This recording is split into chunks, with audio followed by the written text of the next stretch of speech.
तपती धूप में वह गरीब किसान खेतों में फावड़ा चला रहा था। उसके माथे से तर तर पसीना बहे जा रहा था।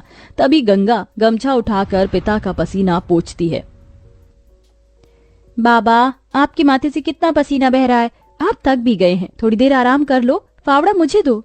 गंगा को खेत में फावड़ा चलाते देख सेवक राम की आंख भर आती है।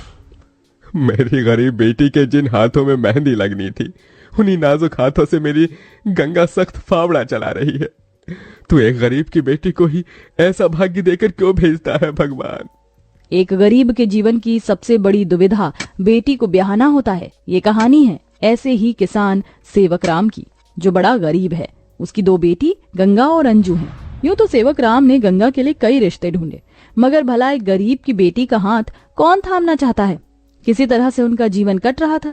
सेवक राम, उसकी बूढ़ी पत्नी जानकी और दोनों बेटी सारा दिन तपती धूप में खेत में काम करते रहे। शाम को खेत का मालिक ब्रिज वहां आया। अरे ओ सेवक राम, सारा खेत जोत दिया? जी ब्रिज बाबू, खेत भी जोत दिया और बीज भी बो दिया। ये ले, तेरे परिवार की आज की दिहाड़ी 250 रुपए। ये क्या मालिक, आप पैसे तो कम दे रहे हैं। पहले मेरी अकेले की दिहाड़ी आप मुझे 200 रुपए देते थे, फिर घटाकर 100 रुपए कर दिया और फिर सीधे 70 रुपए कर दिया, और उसमें भी पूरे पैसे नहीं दे रहे हैं।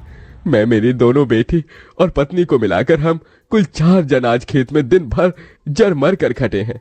अरे 30 रुपए ही तो कम है, उसमें क्या तू खरीद लेगा? है एक एक रुपया भी मेहनत से कमाना पड़ता है मालिक। फिर ब्रिज बाकी के 30 रुपए भी सेवक राम को दे देता है, जिसके बाद वह अपनी मढ़ई में आ जाते हैं और गंगा सबको खाना बनाकर खिलाती है और एक फटे गुदरी पर पूरा परिवार जमीन पर लेट जाता है। मगर एक पिता होते हुए सेवक राम चिंता में सो भी नहीं पाता। वह रात भर आंसुओं से बिछौना भिगोता है। अजी, आप अभी तक जाग रहे हैं? जिसके घर में जवान बेटी ब्याहने को हो, वो कैसे सोए? जाने मेरी गरीब बेटी के भाग्य में क्या लिखा है। भगवान ने सभी के घर आंगन में भाग्य जाग रहे हैं, मगर मेरी मढ़ई के आंगन में मंडप कब बनेगा? अजी, तुम चिंता मत करो, भगवान ने कहीं न कहीं जोड़ी बनाई होगी। सेवक राम का यही दुख कम न था। अभी तो और भी कठिनाई आने को थी। अगले दिन जब चारों खेत में पहुंचे कि तभी, क्यों रे सेवक, कल तू 30 रुपए के लिए पाठ पढ़ा रहा था, अब क्या करेगा? क्योंकि ये सारी की सारी जमीन तो पृथ्वीराज जी ने खरीद ली। तभी अंजू ने गंगा से कहा, दीदी, अब हम क्या खाएंगे? खेत बोकर ही तो थोड़े बहुत पैसे मिलते थे। सेवक राम अपने परिवार को लेकर लौट आया। वह दिन रात चिंता में गलने लगा। ऐसे घर कैसे चलेगा प्रभु? कैसे होगी गंगा की शादी? और शादी नहीं हुई तो लोग मेरी गंगा को जाने क्या क्या नाम देंगे, क्या क्या ठहराएंगे जानकी। मैं काम ढूंढने जा रहा हूँ। बाबा, मैं भी आपके संग चलूंगी। दोनों काम ढूंढते एक बड़े से मिल में आए, जहां शिव नाम का एक नौजवान गरीब मजदूर भी काम कर रहा था। जहां मजदूर राशन की बोरी भरी मालगाड़ी खींच रहे। सेवक राम ने काम मांगा, दोनों को काम मिल गया। गंगा अपने पिता की बराबरी में काम करती। तपती धूप से अक्सर उसके पांव और हाथ में मालगाड़ी खींचने से छाले से पड़ जाते, तो वहीं घर आकर वह अपनी माँ का हाथ बटाती। आप ही अपनी चक्की पीसती, कड़ी धूप में सड़कों से गोबर बीन कर लाती, उपले बनाती। एक दिन मालगाड़ी खींचते वक्त शिव उसकी मदद करता है। काका, क्या मैं आप दोनों के साथ खाना खा सकता हूँ? बड़ी भूख लगी है और मैं खाना भी नहीं लाया। हाँ बेटा, आओ ना। ये कहते हुए गरीब गंगा अपने प्याज और रोटी में से उसे भी देती है और हिचक से भरकर कहती है, माफ कीजिएगा, आपको खिलाने के लिए हमारे पास कोई पूरी पकवान तो नहीं है, जो है यही खा लीजिए। शिव वह रूखा सूखा भी हंसकर खाने लगा। अब अक्सर शिव उनकी मदद कर देता। उसकी अच्छाई गंगा के मन को भाने लगी और एक दिन शिव ने कहा, काका, अगर आप मुझे इस काबिल समझे तो मैं आपकी बेटी का हाथ थामना चाहता हूँ। बेटा, मेरी गरीब बेटी को तुम जैसा मेहनती जीवन साथी मिलेगा। मुझे तुम पसंद हो बेटा। गरीब सेवक राम की दिली इच्छा तो थी कि गंगा को बड़ा और अच्छा घर द्वार मिले, मगर उसके मन में शिव को लेकर भी एक संतोष था। मगर सेवक राम ने जो कभी सोचा भी नहीं था, अगले दिन वो हुआ। कई बड़ी गाड़ियां लाइन से उसके चौखट पर आईं और शगुन से भरी थालियों के साथ शिव अपने परिवार के संग उनके घर आया। उनके महंगे कपड़े लत्ते देख एकदम महलों में रहने वालों से थे।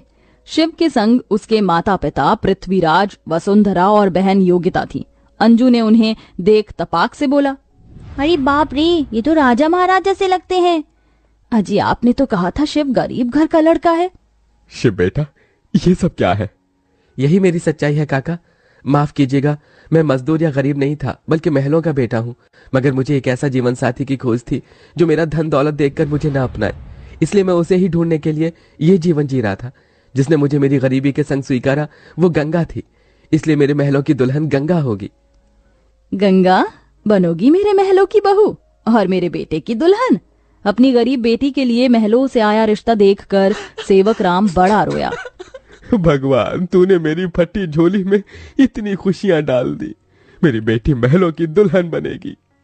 हर बाप चाहता है कि वो अपनी बेटी का हाथ जिसके हाथ में दे वो उसे रानी बनाकर रखे।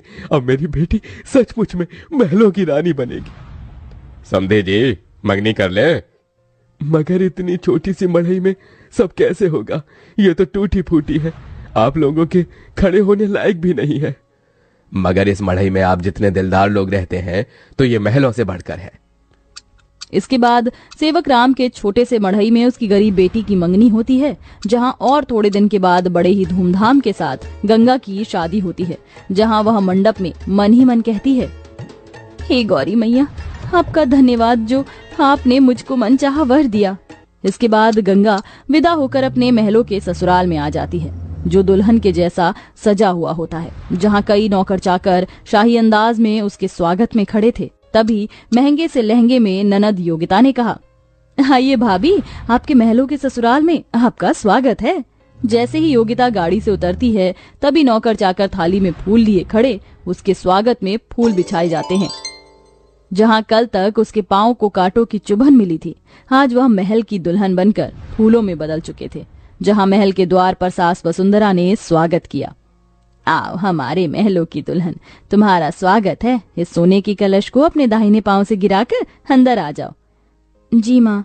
गंगा ने कलश गिराकर स्वागत किया। तभी ससुराल वालों ने उसे अनेकों तोहफे दिए। गंगा बहू, ये हार पिछले कई पुश्तों से हमारे महल में चला आ रहा है, अब तुम इसकी हकदार हो। भाभी, ये तोहफा मेरी तरफ से और ये तोहफा मेरी ओर से बहू। गीता दे रही हूँ, मैं जानती हूँ तुम इस महल का मान बढ़ाओगी। गंगा ने गीता को माथे से लगाया और फिर सास ससुर का आशीर्वाद लिया। माँ जी, बाबूजी, मुझे आशीर्वाद दीजिए ताकि मैं इस महल का मान निभा सकूं। सदा सुहागन रहो, जुग जुग जीती रहो। फिर गंगा विदाई में दिए अपनी गठरी को संग लिए शिव के साथ कमरे में आ गई, जहां आलीशान बड़ा कमरा, ऐशो मखमल का बिछौना और सब कुछ था, जिसे उस गरीब दुल्हन की आंखें देखती रह गईं। कैसा लग रहा है महलों के ससुराल में आकर? खुशी से गंगा की आंखें भर आईं। उसने कहा, यकीन नहीं होता, भगवान ने एक बार में ही इतनी खुशी दे दी। शिव, सब एक सपने जैसा लग रहा है। अब यही तुम्हारी दुनिया है। उस रोज जमीन पर सोने वाली गंगा मखमल के बिछौने पर सोई। अगले दिन वह नहा धोकर नीचे आई, जहां खाने की शाही मेज लगी थी और इर्द गिर्द नौकर खड़े थे। बहू बैठो, खाना खाओ। तभी नौकर ने गंगा को खाना परोसा। एक निवाला खाते ही गंगा को अपनी संघर्ष भरी जिंदगी और याद आ गई। उसकी आंखों से आंसू छलक गए। क्या हुआ गंगा बहू, खाना अच्छा नहीं बना? नहीं माँ जी, बहुत अच्छा बना है, बस ये सब खाने के तो एक गरीब की ख्वाहिश होती है। मैं बहुत खुश हूँ, बस चाहती हूँ कि हर लड़की को उसके सपनों का ससुराल मिले, जैसे मुझे मिला। थोड़े दिन में गंगा अपने महलों के ससुराल में सुखी से रहने लगी। किसी गरीब की बेटी को चुनकर हम भी ये